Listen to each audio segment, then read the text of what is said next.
you doing this evening? Good. Welcome to Literotica, the 6 do's and 9 don'ts in erotic romantic writing, or whatever it was we finally decided on calling this thing we put it through. We only had a half dozen choices. Oh, yeah. We here are Full Coverage Writers, an online resource repository for writing resources, entertaining and engaging materials for writers to become better at writing. My name is Will, the resident erotica writer for the group. Joining me is Charles, the main man in charge. My title is Instigator of Literary Insanity, thank you very much. But Charles in charge just sounds so much better. All right, tonight we're going to give you 6 do and 9 don't tips for erotic writing, particularly for if you're looking to add some erotica to your long-term novel. If you're looking just to write straight up porn erotica, these are more guidelines than actual following tips. But if you're just looking to add to your serious novel, then this is the place to be. And then all my papers get stuck. Not my fault. No, this is my copy. I didn't do it. This time. Yeah, well.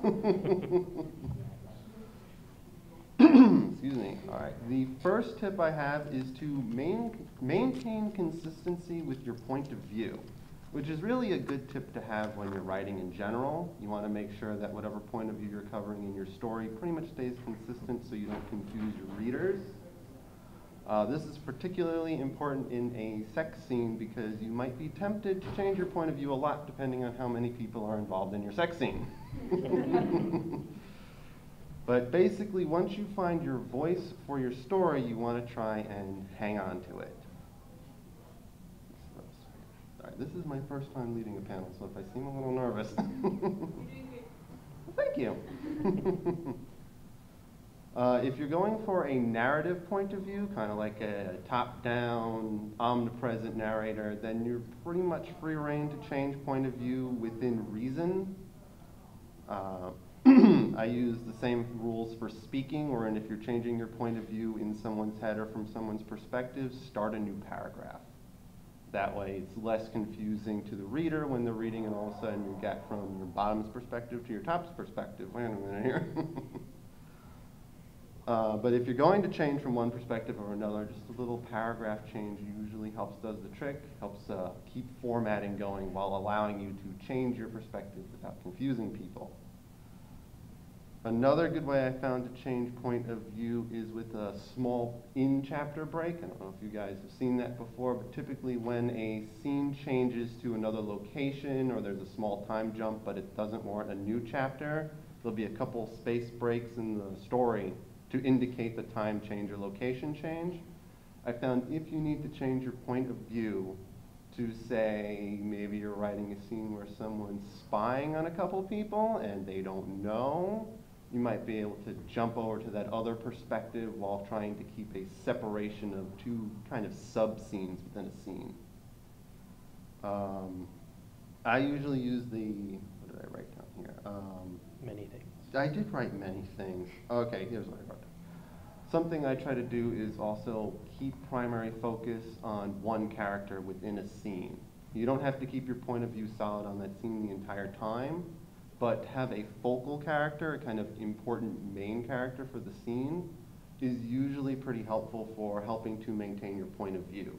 Whichever character who's really supposed to be experiencing something new or who you really want your readers to relate to, try to focus more on what their reactions or interactions in the sex scene is, opposed to anyone else involved in the scene, especially if they're trying something new for the first time. Because that way you can really get across their experiences for trying something new, whether they liked it, whether they didn't like it, anything like that. That should help to maintain a point of view without breaking it too much. Feeling that? I guess not. I'm saving up. Oh dear. Oh yeah, you're in trouble now. Another important thing to keep track is to remember your characters' personalities, Personalities. Stop talking like me. I'm hanging around you too much. Personalities, anatomy, and general physics. Physics is forgotten a lot during erotic scenes. Yeah.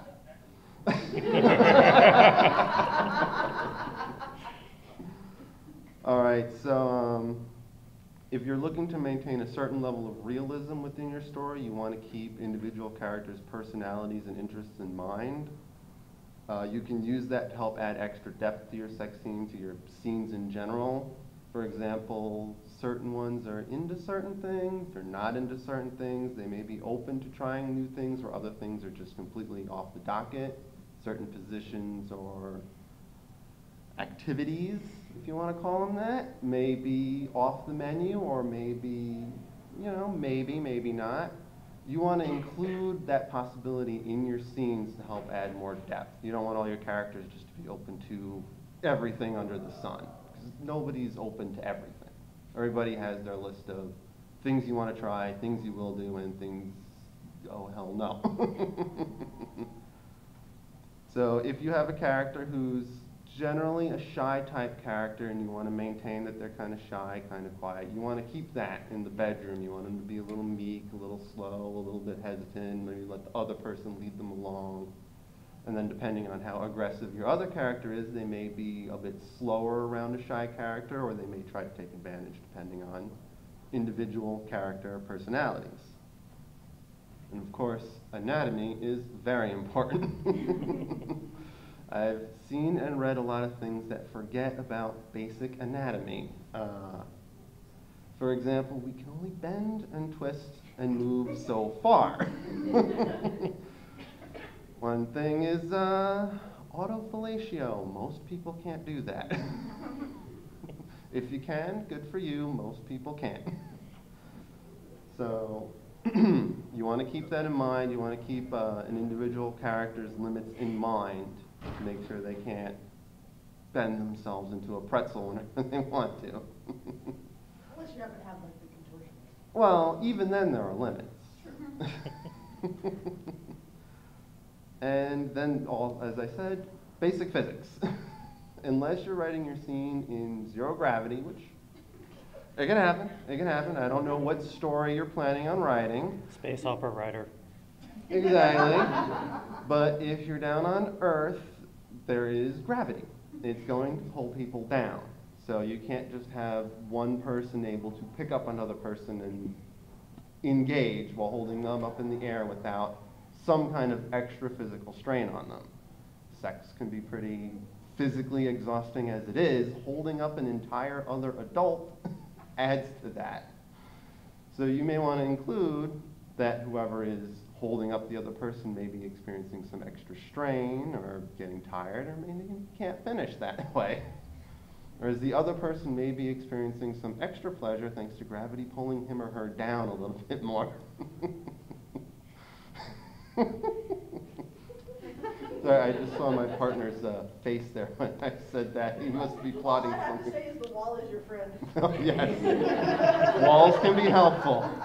Adding a little bit of extra support can be helpful. If you have like a strong character who works out a lot, they might be able to pick up a person. So if you've established a character is physically strong, then go for it. But if you've established that a physical character might be physically on the weaker side, maybe stay away from the feats of near inhuman strength during your sex scenes. Yeah, we're not talking about Armstrong. No, we are not talking about Armstrong here, and I don't want Please to talk don't. about Armstrong during a sex scene. That the man is frightening enough by himself with half of his clothes on. Keep the pants on.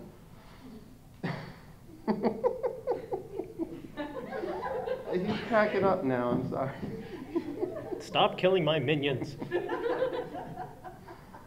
All right, the third do is to properly maintain balance with foreplay, intimacy, climax, and afterglow, which is something really we should do in real life too. But like good real sex, good written sex should include some parts of all four of those, to some degree depending on what you're shooting for. Foreplay is particularly important and probably missed the most during sex scenes, but it's a really good setup for how you want your sex scene to go. If you're looking to create a romantic, intimate feel to your sex scene, try to do a more long, drawn-out foreplay, show them sweet talking each other, a nice romantic dinner, or something that you would find romantic, whatever that is for each of you. You can better set up a smoother scene right from the start for your readers if you start out with good slow foreplay. On the other hand, if you're looking for something fast-paced, you can short it down to intense kissing, biting, other things, whatever it is, without going into too much detail. Excuse me. But if you set up a faster foreplay scene, you're getting your readers set up better for a faster, potentially raunchier sex scene within your novel. Once you've got that mood set, you can actually get down to the intimacy, which is the part we're all here for. Let's see. Try to stick with poses and positions you're more familiar with, either personally or through research, and that'll help you get across in better detail what your characters are doing. And it's okay if you have a male involved to take a little bit of time explaining that first penetration.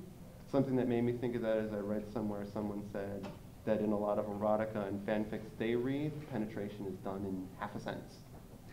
And it can be more than that, especially from the male's perspective and the woman's perspective. There's a lot of, that is basically the kickoff right there. So take time, a couple sentences to delve into that, and your intimacy scene may not be too long. You may feel after you read it, if you look at how long it is, it may feel kind of short.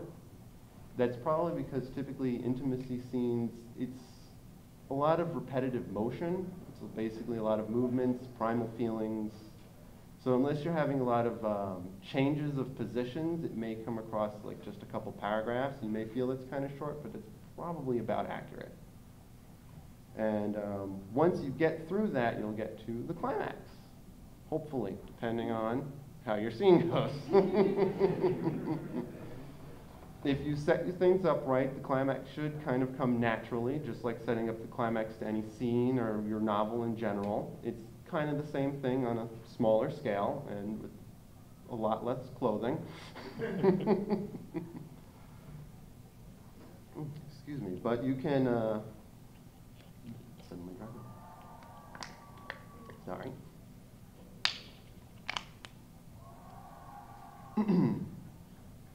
This is a good part to get into your characters' heads and try to detail the emotions they may be experiencing when they hit that final climax.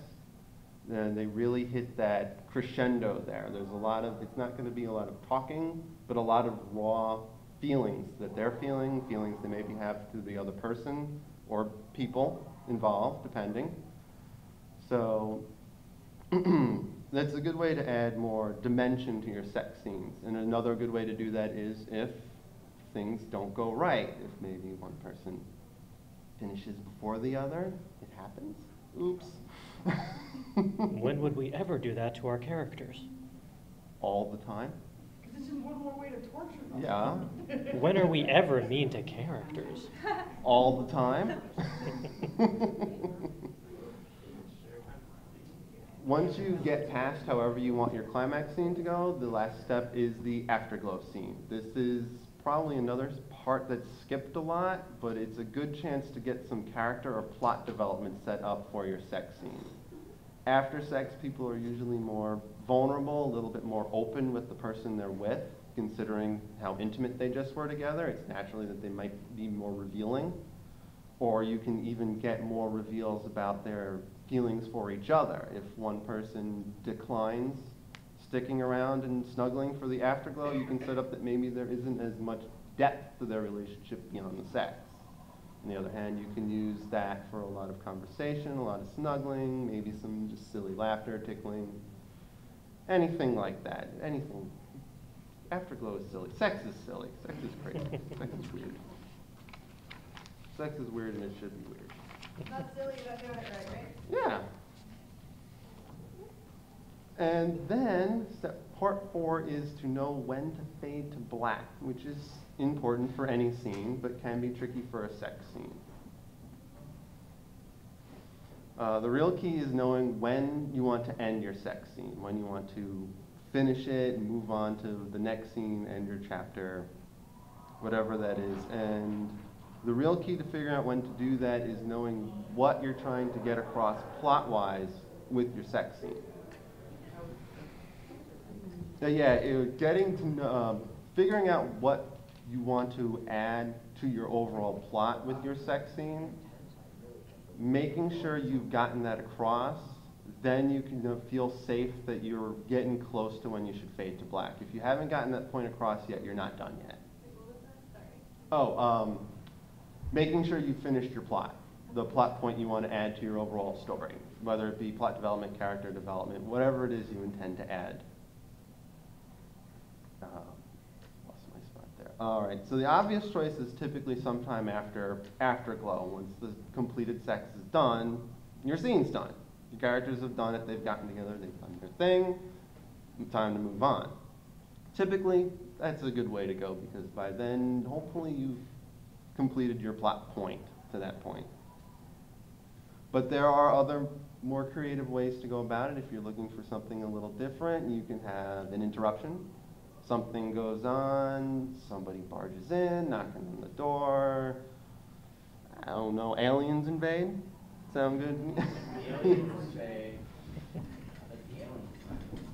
Uh-oh. I'm going to interrupt you. I'm being interrupted. Yes, you are. Now is not the time to fade to black. Yep. I love you. I love you too. All right.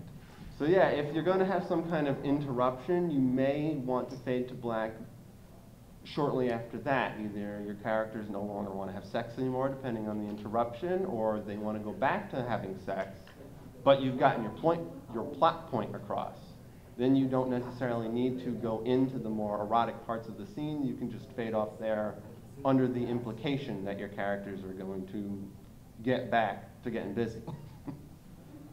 This is also another way that if you've interrupted a private act, fading out before they get back to business will reinstate the idea that it is a private act because now even the reader isn't watching anymore. But I wanna. Well, we all want to, but it doesn't mean we always can. Okay. There are laws against that, remember? What? All right, so another thing to point is that your scene may be done and your characters may not be done. Sometimes, like I said, it's good to fade off early, and sometimes after the afterglow, people aren't done. Maybe they feel like having a round two.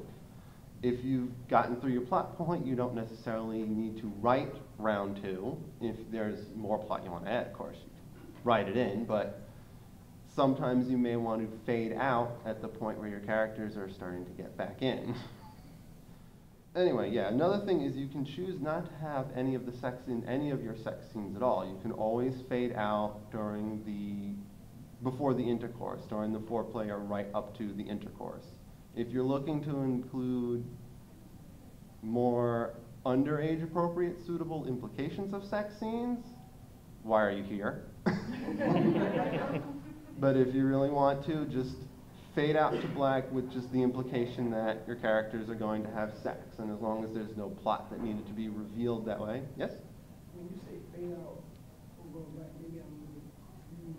Is that like a huge comic book reader in Slinko, Nick Fury, back in the 60s, had a picture where Nick Fury's gun just hung up with a heart, and then, because you're talking to a female, the next panel was a gun and a heart, and the next day, you're like, it makes me feel like a better man. Yeah.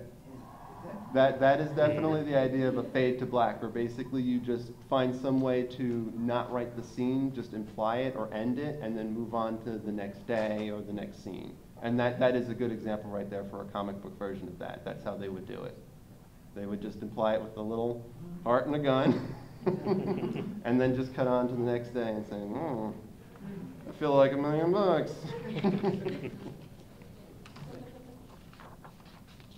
Another important tip is researching other people's styles of writing to help you develop your own style.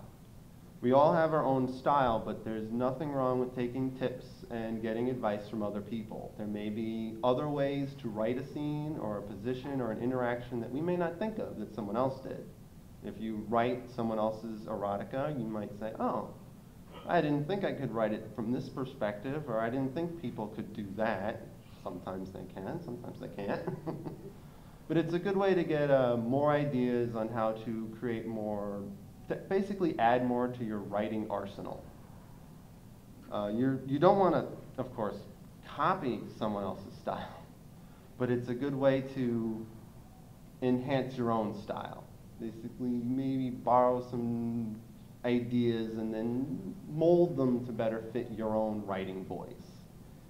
Of course, the trick is finding good erotica to base off of. It's not always easy to just go into the bookstore, walk into the library, walk up to someone there and say, hey, I'm looking for your porn. What, you don't do that? I don't do that. I'm not surprised that you do. That would explain the looks. Yes, the internet is the best/worst place to find your erotica. You might have to go through a lot of tripe before you get something really worthwhile, but it's worth the hunt. It definitely is. You're just going to have to do some research authors first, get a feeling for their reviews, their styles before you read their stuff. And you want to make sure the authors know what they're writing about before you try to base your writing off of theirs. Some writers may not necessarily write certain types of sex acts as appropriately as they should, and then even still get published anyway. So I will mention no authors or titles here myself. You may take what it from you will. What I'm here for. But some authors don't necessarily write things from the proper sense, so you want to make sure you do your research into authors and make sure that they're writing things the right way before you try to use them as an example.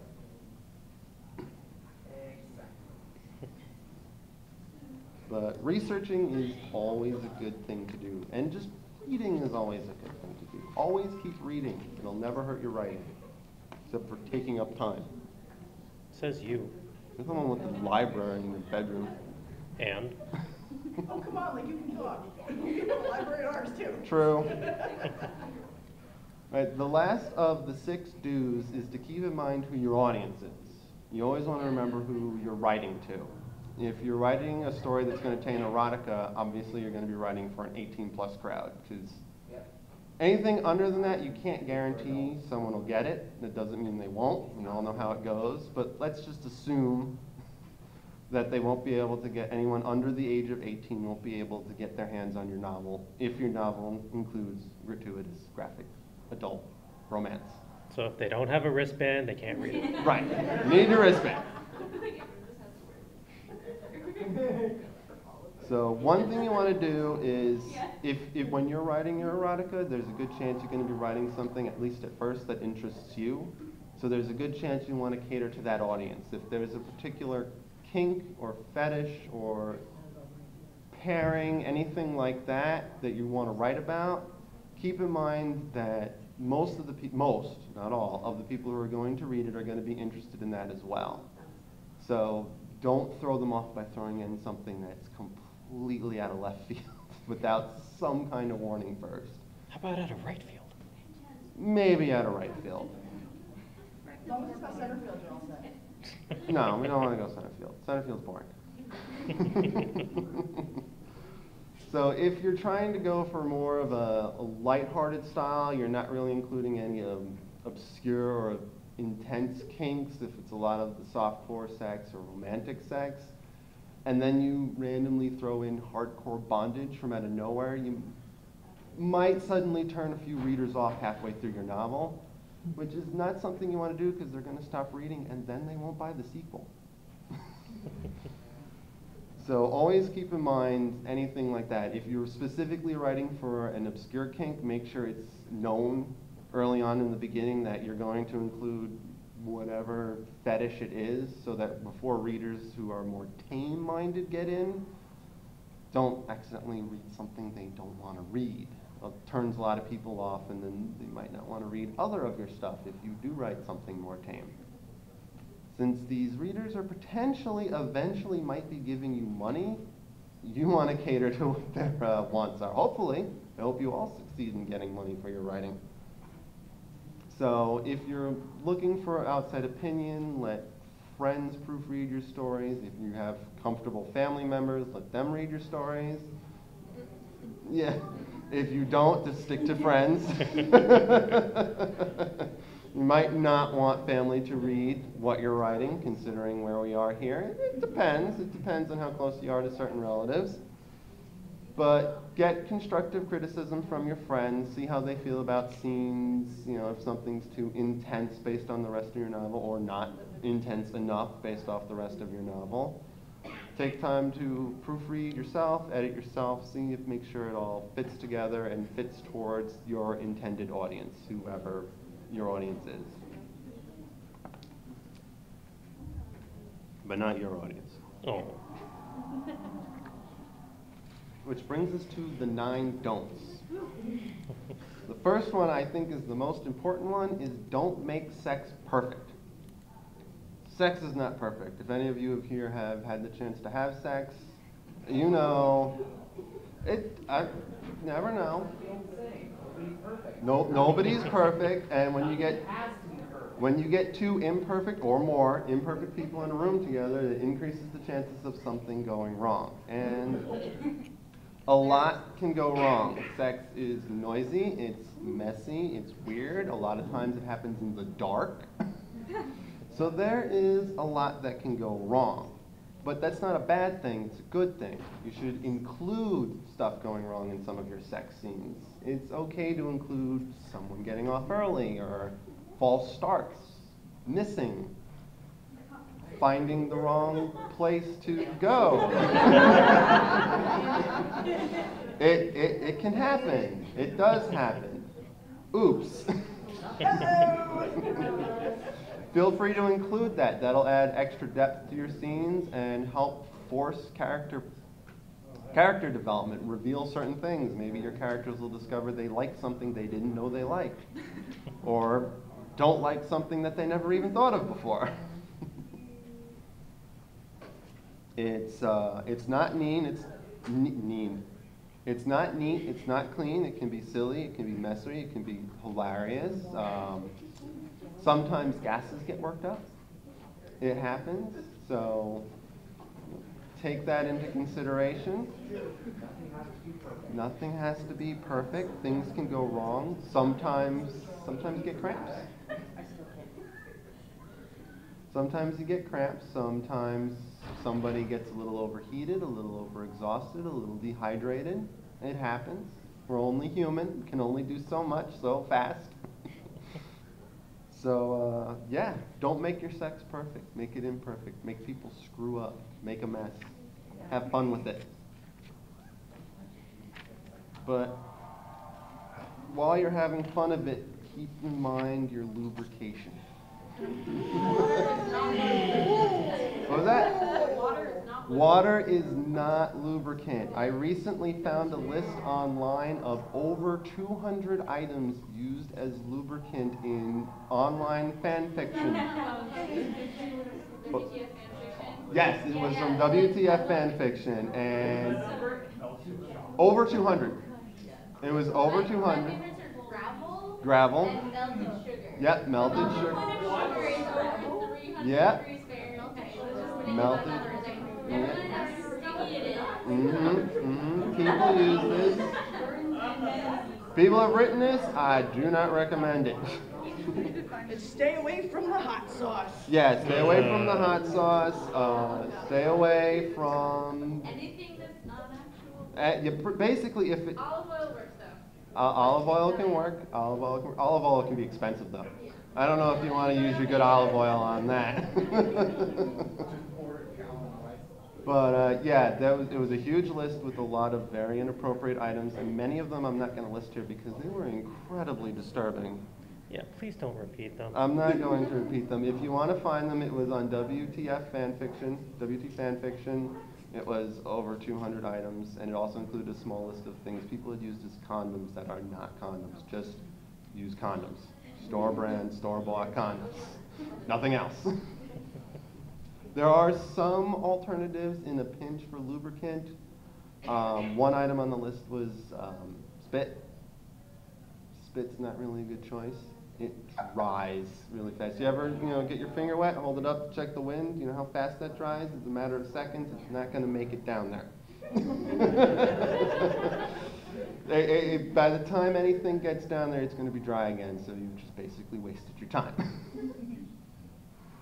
Going in dry, of course, is an option, but unless your character is on the receiving end and has had a lot of practice with that, it's going to hurt. So don't. And you, I know, are the biggest hater of that, since all of the fan fiction you read, that includes it. Oh, yes. Don't have your characters go in dry. Just don't. Unless you're going for some kind of masochistic twist on the story, don't go in dry. Typically, use lubricant in a pinch. Petroleum jelly, Vaseline can work. Anything with a kind of a neutral pH that won't dry really quickly will work. And it's saying here, if it stings on a cut, it'll sting in your butt. So just keep that in mind if you're looking for impromptu lubrication for your characters. Just think about that. Mostly just try to stick to the store brands, KY, I don't know, any other kinds, whatever you like, whatever your characters like. Flavored cake. Yeah, flavored if you want. It's all good. Glow in the dark if they have it. Scented, sparkles. I don't know, as long as it's lubrication. Yes? I actually saw something online about how KY jelly is actually not good to use because it has sugar as an ingredient or something, which is weird, like or glucose or something. So I don't know. I read a thing about how that's not good to use. So. I did read one once about, actually, I think it was a condom. Icy hot style. It was supposed to be hot cold, and it was causing burning. So be careful with those. Try to stick to the neutral stuff. My third tip for the don'ts is don't make it up. Don't write about a type of sex, a fetish, a kink that you know nothing about or only have assumptions about. Like I said before, do your research. If you don't want to do research in other people's erotica, go online and look up the real thing. There are many free porn places. There are many free porn places on the internet, and I won't ask any of you to repeat your history searches here. But do your research. If you know people and are comfortable asking them about it, ask real people who have experienced things that you haven't experienced. Get a first-hand perspective of how things work, how things don't work. Pick up a how-to for dummies guidebook. They're for everything. You can find one for every kind of fetish if you look hard enough, even if it's an off-brand style. Oh, trust me, you can walk into Barnes & Noble and find Oh yeah, you can walk in to Barnes & Noble. Can you buy it? That's the question. Do you have a guess? Well, yeah, you can get a friend to buy it for you. Do what you have to do, but do your research. You don't want to get it wrong, because if you write a kink in your novel, the person who's going to read that novel is going to be interested in that kink and may partake. And if they know you made something up and got it wrong, they're not going to be interested in your story. They're going to be like, that's not how it works. Why am I reading this? This person has no idea what they're talking about. Right. It has to make sense. It has to work with how it really works. And if you don't know how it works because you haven't or don't want to partake of a certain fetish, which there's nothing wrong with that, you should research it. Go online, talk to people, find your literature in books. Whatever you have to do, get first real hand experience on how to do it first, just so as any readers who do partake can enjoy the sex you're trying to write without going, but wait a minute, that's not right. That doesn't work that way. And logic are key. Yes. But on that note, don't necessarily use porn as your reference. Why ever not? Typical big name porn from the big production companies is fake. They fake it. I wonder why. My life is a lie. Yes, everybody's life is a lie. Your porn is faked. Amateur These, porn, on the other amateur porn is fine, but the big name pornos, those are film productions, just like any other movie. They have takes, they have lighting, they have multiple films, multiple shootings. So what the characters are doing on scene isn't real because it's cut. They take from different perspectives, they have people stop, change angles, change light bulbs. It's not continuous sex. So you can't guarantee that the people on screen are really doing anything they're enjoying. They're just acting. And they're acting to get their money, they're acting to get the scene out. They're actors, and there's nothing wrong with that, but it's not necessarily good reference material for realistic sex scenes in your novel. If you are looking for realistic sex scenes, go for the amateur stuff. Anything that someone filmed in their home with a handy cam or a cell phone, because there's no production there. There's basically just hit record and having fun. That's real. It's real sex, and that is, if it's something that you don't want to do yourself, you can use other people doing it as a reference. And I also feel that I should point out, given where we are, hentai is a bad reference. Are You you mean sure? tentacles aren't great? I'm sure they're fantastic, but where are you going to find them? Well, real ones. Yeah, you can make them. Baddragon.com has some wonderful toys, if any of you have ever been there. But You are not adding that to the wish list.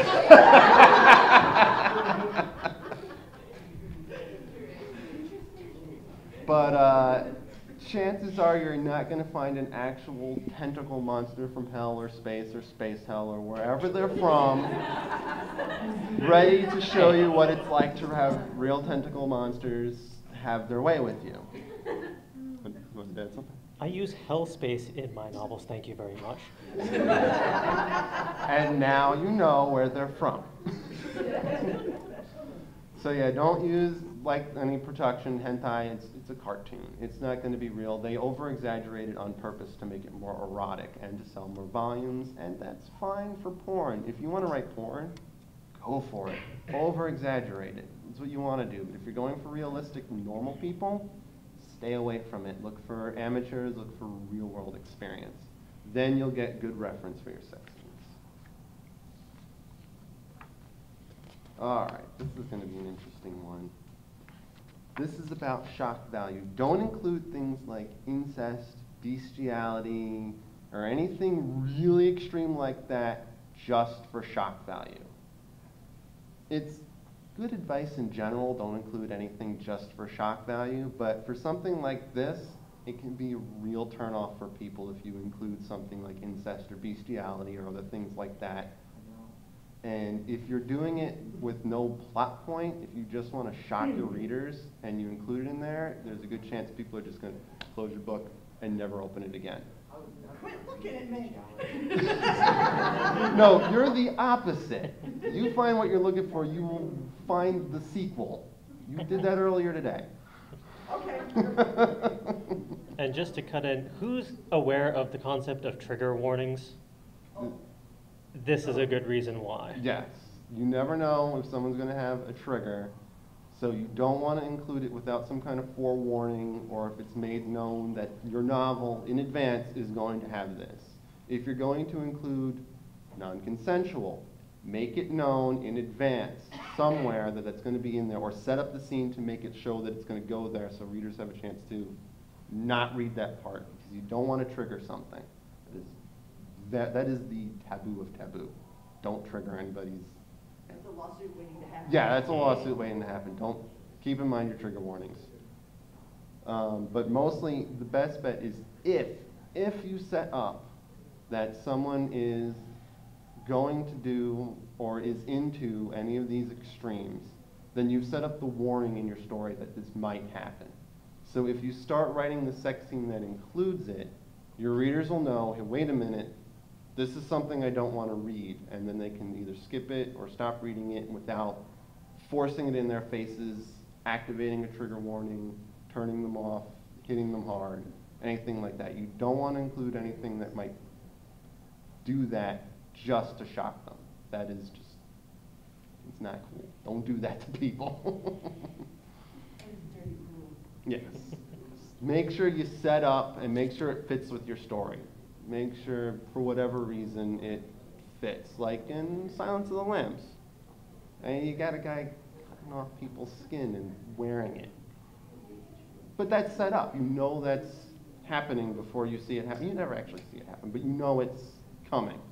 You want to keep something like that in mind for your story. You don't just want to suddenly jump to someone doing something that most people wouldn't want to read, especially if it's illegal. That's a good keep in mind. If it's generally considered to be illegal, really think about whether you need to include it or not. Another important one, and I kind of touched on this before, don't write a sex scene into your novel just to have a sex scene. I believe you want every scene in your novel to add to your plot in some way. Either it has plot development or character development or reveal related to that. That adds to your story in a whole. Your sex scene should do the same. It should add something to your overall story. If you're just writing the sex just for sex, you might as well just be writing porn, which never has a plot anyway. And if you want to just write porn, that's fine. I write it sometimes too. It's fun just to get a short little thing out there. But if you want to add sex to your overall novel, make sure you find a way to make it add something. Include some kind of development. Have a character try out something new and discover something new about themselves. Have two characters kind of, maybe they're a little tipsy, they do it for the first time together and they realize, hey, maybe there's something between us, and then you can start a relationship.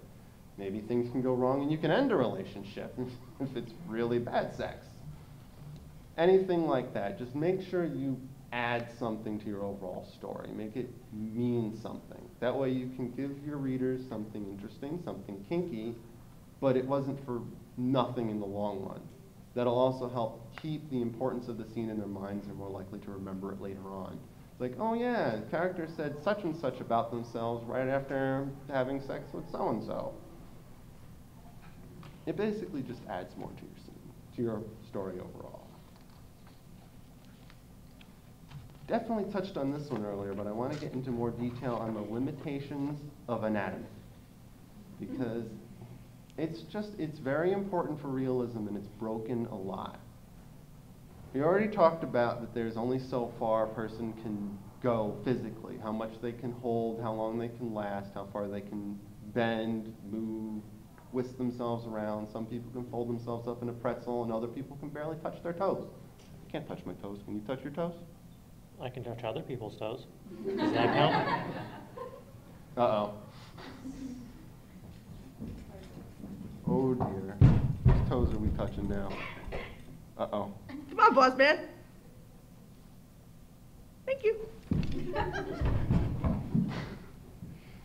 So when you're keeping in mind anatomy, if you have a character that's known to be incredibly flexible, go ahead, have him or her tuck their feet behind their shoulders.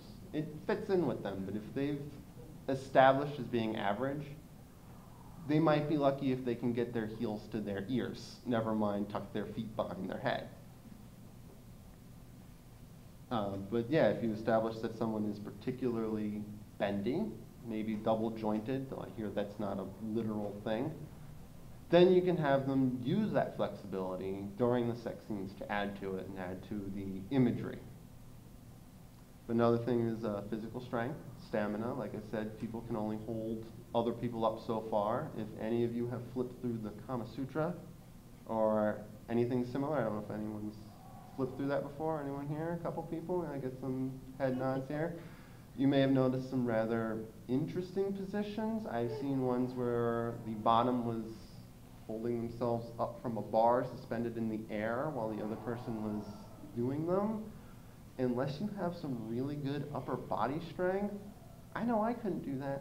I couldn't hold myself up during that. I'm a bit distracted at the time. So holding myself up, I wouldn't want to. It's a bit of a distraction. But if you have a character that is strong with the upper body strength, you then want to try it out, go for it. No, we're not doing it. No. But if they're not so strong, just better not to do it, or to do it and have it go wrong. Can there at least be pillows? The smart thing to do would be include pillows, but not necessarily everyone thinks that far ahead. Depends on how confident they are. What if you're in the bathroom? A lot can go wrong in the bathroom. Yeah, be careful of your shower sex things. Things are already slippery as it is. Again, stamina. People have their physical limits. They can only go so far. I've read things that imply that people go straight all night long. No. No. No. No. No. No. How about the multiple back to back to back to back? Yeah, multiple back to back. Men typically can't do that. So, 5 minutes. yeah. Any guy here can tell you, you can't go back to back to back to back to back to back to back. You need a recharge time. We need a cool down time. And eventually we're going to run out of juice, literally and figuratively. There is a limit to both of those things. So keep that in mind. Make sure to include those limitations. Don't write your characters going complete night from like midnight to 6 a.m. Yes? Yeah, I think in those terms, one of the best authors that ever wrote sex science, Mm-hmm. Mr. Bond. Sometimes you go deep into it, other times it's innuendos. Mm-hmm. Bond always had the stamina. Yeah. Just do hour-long sessions and go out and kill somebody. Yeah. Well, Bond is a super spy. He probably had training in it. That's the kind of training I wouldn't mind, that's for sure. But yeah, people get hungry, people get thirsty, people have to go to the bathroom. So if you want to imply like all-night sessions, it would be better to say that they... Really? We're almost there. To include breaks in between. They go at it and then they take 10, 15 minutes and then they go at it again. And they're probably not going to go all night. Eventually you're just going to go to sleep. The 8th point I have is to don't ignore the consequences of sex. As I said before, all your scenes should have a plot-relevant meaning. There are consequences to sex just based off of that. Number one, of course, being pregnancy. A man and woman have sex, and it's unprotected. There's a good chance she could get pregnant. That's something to keep in mind if you're going for realistic sex. If you've established that the female isn't on any kind of birth control, and that the male didn't use any kind of protection, you might want to include at least a mention. Hey, wait a minute. I might get pregnant, or hey, you might get pregnant. It's realistically something that could happen. If you don't want to cover that, just imply that either they used a condom or she's on birth control. Another thing that's good for all genders is STDs. I wouldn't say those are good. They're not good. They're bad. Nobody wants them. But they're out there. And if you've established that the characters know each other, they're generally kind of clean, you can probably just kind of ignore mentioning it. But if you have a character that gets around a lot, does a lot of one-night stands, things like that, including the possibility, even just mentioning, having friends mention, do you know what you can pick up from doing that? Helps to add that level of threat and perhaps excitement to the sex under the thought of, hey, you might pick up a sexually transmitted disease, you might get crabs or something.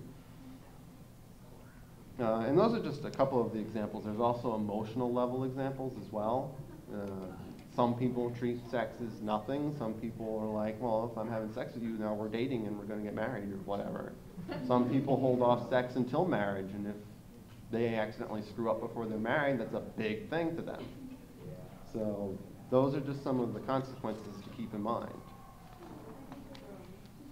The last one was the one you insisted I include. I had to have something to contribute. Avoid cliches. You might be wondering, sex cliches. I see you looking, sex cliches. The big one would be stopping a cult from sacrificing a virgin by having sex with her. Mm-hmm. If anyone's seen Bordello of Blood, It's a low-level cliche, but it's something. It's not very heroic for your hero to save the day just from having sex with the heroine, just by. It's the easy way around, I suppose. And it's also not accurate because typically in virgin sacrifices, virgin blood is actually blood that's never been used in a sacrifice before, not the blood of an actual virgin. So if you're going for realism, take that spin for it. Let's see, some of the other things. Oh, the hero having sex with the leading lady right before saving the day. Typical action movie cliche. Even most action movies don't do that anymore. Not since the early 90s, I think they stopped doing that. They even mentioned it in Speed. Relationships based off extreme situations don't work. And it didn't work for Sandra Bullock and, what's his name? Keanu Reeves. Speed 2 is proof of that. Yes, Speed 2 proved that. Plenty of other ones prove that. Also, like a lot of movies mentioned, don't get married the day you meet the guy. One of my favorite movies that mentioned that was Enchanted, actually. It's like, you just met the guy, you don't know anything about him, you're going to marry him? Oh yes, it's true love. No, it doesn't work that way. There may be love at first sight, but date for a while first. Don't wait for Prince Charming, go to him. Yes, go find, have your heroine find Prince Charming. Be different about it. But yeah, you want to avoid cliches because people will see them for what they are. They'll see a cliche and they'll go, oh, that old story again. And then it kind of loses the depth and the immersion when they see in advance where you're going with your plot. And the cliche is just a big, this is what I'm writing, this is where I'm going, and this is obviously how it's ending. Unless you can put in a good twist to that at the end, just try to avoid the cliches all in. Another common word for cliche too is a trope. Yeah, avoid tropes. And those are the 9 don'ts. What's the time on it? 5 minutes. 5 minutes, all right. So we have a little bit of extra time. Does anybody have any questions? Maybe? Or was I that good that I answered all your questions already? Yes? Have you read 50 Shades of Grey? I have not. I haven't read it. I just did little excerpts and I just didn't know how to know the number. Yeah. I played the 50 Shades of Grey They video said game. that That's how I read it. the hero having sex at the end is a cliche, right? Right before the big climactic scene. Right before the big climax. Mhm. Yeah. So does he have to have sex at the end or somewhere else? That's a great reward for saving the day. Yeah, put it at the end, save the day, and then Yeah, I have the think at sex. the end he should. Tell that to Link and Zelda. I can picture it. Yeah, maybe they don't. Maybe they don't. Maybe he saves the day and she's like, well, thank you. That's about it. Have a pie. Yes? That's Peach and Mario.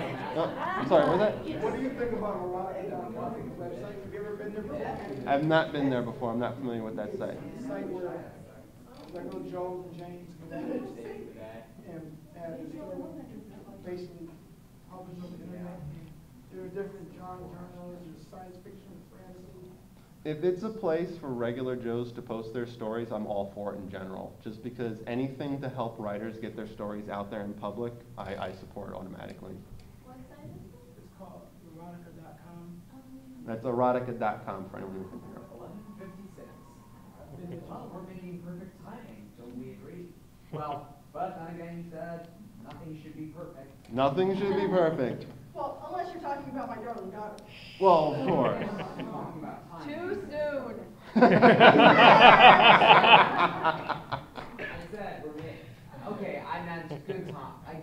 I meant we're making good timing. Sorry. No, I understand what you meant. But yeah, that's pretty much. One over there. Yep. What do you think of the concept of ending a story with sex? I've read a lot of them, and they all, like, most of them seem to end with a sex scene and then ending in a state of the story. What do you think of that as a concept, or? If you set it up that is the conclusion of the story that you're going for, that you want person A and person B to eventually get together and have sex, then that would basically be the climax of your story. And as long as the rest of your story sets up towards that direction, it's okay. But if it kind of comes from out of nowhere, then it could be considered kind of cliche. and you might want to avoid it if it's not really necessary or fits in with the rest of your plot. Either that, or I think that's not really the true ending, and it would be Yeah. worth doing a revision to extend it a little bit. Yeah, maybe them having sex and then being like, oh, what the hell did I do last night? Oops. I did what with who? What did I drink that night? How does this happily ever after work again? What's happily ever after? Oh. I'll live for content. Is there any other questions? Yes? What was that website you mentioned earlier, WTF? WT fanfiction. Yeah. Yeah, it's a great source for any kind of, Sure is. So we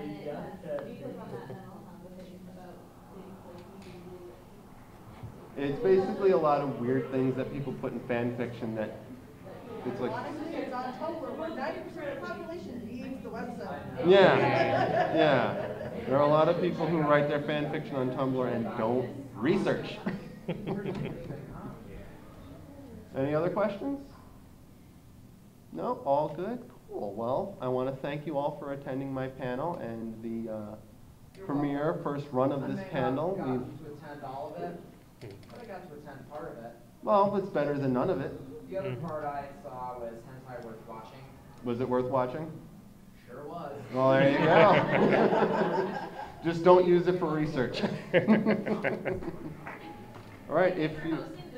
Oh, no problem. I want to thank you all for being a great audience to me for my first time hosting a panel ever. People. Another good way I found to change point of view is with a small in-chapter break. I don't know if you guys have seen that before, but typically when a scene changes to another location or there's a small time jump but it doesn't warrant a new chapter, there'll be a couple space breaks in the story to indicate the time change or location change. I found if you need to change your point of view to say maybe you're writing a scene where someone's spying on a couple people and they don't know, you might be able to jump over to that other perspective while trying to keep a separation of two kind of sub-scenes within a scene. I usually use the, what did I write down here? Many things. I did write many things. Okay, here's what I wrote down. Something I try to do is also keep primary focus on one character within a scene. You don't have to keep your point of view solid on that scene the entire time, but have a focal character, a kind of important main character for the scene, is usually pretty helpful for helping to maintain your point of view. Whichever character who's really supposed to be experiencing something new or who you really want your readers to relate to, try to focus more on what their reactions or interactions in the sex scene is, opposed to anyone else involved in the scene, especially if they're trying something new for the first time. Because that way you can really get across their experiences for trying something new, whether they liked it, whether they didn't like it, anything like that. That should help to maintain a point of view without breaking it too much. Feeling that? I guess not. I'm saving up. Oh dear. Oh yeah, you're in trouble now. Another important thing to keep track is to remember your character's personalities. Stop talking like me. I'm hanging around you too much. Personalities, anatomy, and general physics. Physics is forgotten a lot during erotic scenes. Yeah.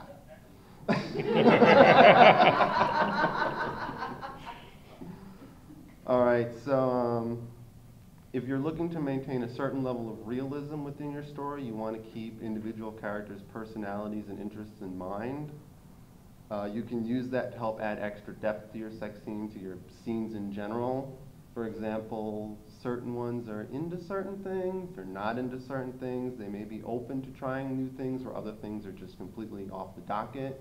Certain positions or activities, if you want to call them that, may be off the menu, or maybe, maybe not.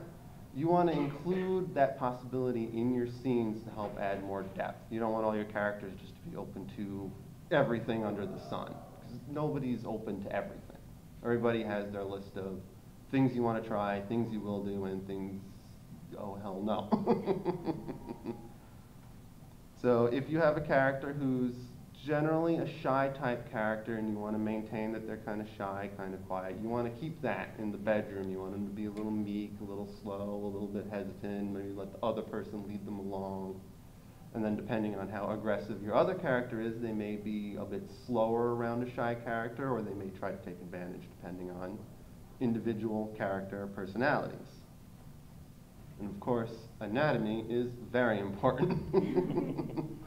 I've seen and read a lot of things that forget about basic anatomy. For example, we can only bend and twist and move so far. One thing is autofellatio. Most people can't do that. If you can, good for you. Most people can't. So you want to keep that in mind. You want to keep an individual character's limits in mind to make sure they can't bend themselves into a pretzel whenever they want to. Unless you happen to have like the contortionist. Well, even then there are limits. And then, as I said, basic physics. Unless you're writing your scene in zero gravity, which it can happen. It can happen. I don't know what story you're planning on writing.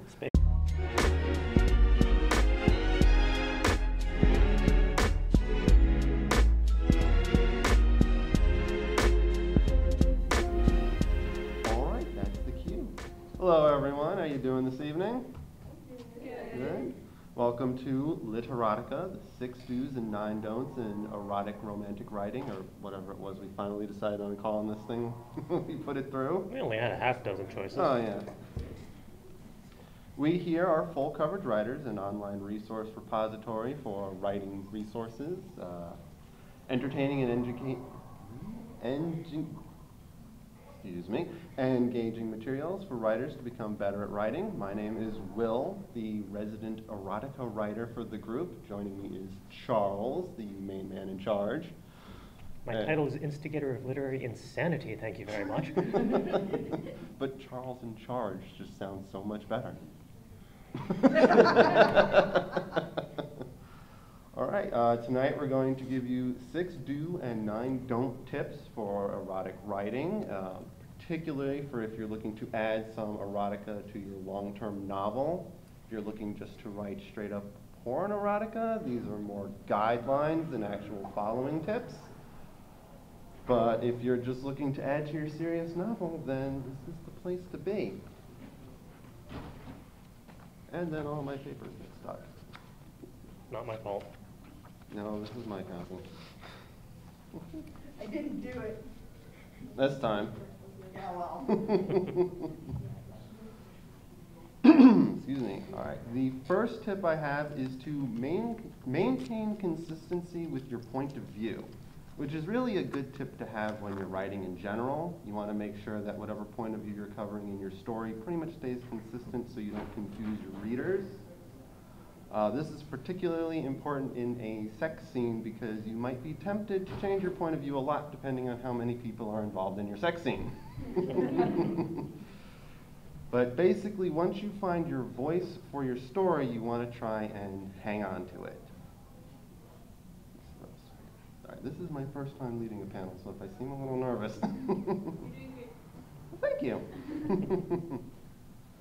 If you're going for a narrative point of view, kind of like a top-down, omnipresent narrator, then you're pretty much free rein to change point of view within reason.